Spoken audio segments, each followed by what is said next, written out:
আজকের রান্না শুরু করেছি আলু ভাজা দিয়ে। আলুগুলো ভালো করে ভেজে নিচ্ছি, এরপর সয়াবিনগুলো ভাজা হচ্ছে। সয়াবিন ভেজে নিয়ে আলু আর সয়াবিন ভেজে তুলে রাখবো। তারপর ঢ্যাঁড়স ভেজে নেব, ঢ্যাঁড়সটা অল্প আছে। ঢ্যাঁড়স ভাজা হয়ে গেলে তারপরে একটা শাকের তরকারি করব, সেই জন্য তেল দিয়ে 5 ফোড়ন দিয়ে দিব। তারপরে আলু, বেগুন, গাজর এরকম সব রকমের সবজি দিয়ে এগুলো একটু ভাজা ভাজা করে নেব নুন হলুদ দিয়ে। তারপরে শাকটা তুলে দিব, আর একদিকে বড়ি ভেজে দিব।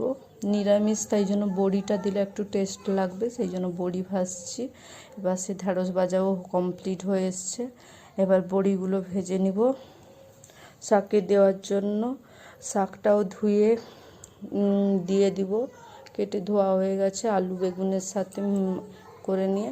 এবার সে শাক হচ্ছে, আর একদিকে সয়াবিন ভাজা হয়েছে। সয়াবিনের মশলাটা মিক্সিতে পেস্ট করে নেব, কিছু না, সেই টমেটো, আদা আর চালমগজের দানা সেগুলো পেস্ট করে নেব।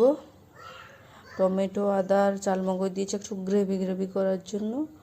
আর অন্য মশলা দেওয়া যেতে পারতো, পোস্ত নেই, চালমগজ দিয়ে করবো সয়াবিনটা।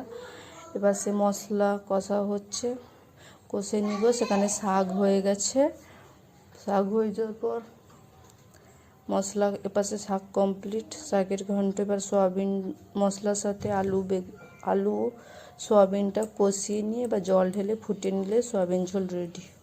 আজকে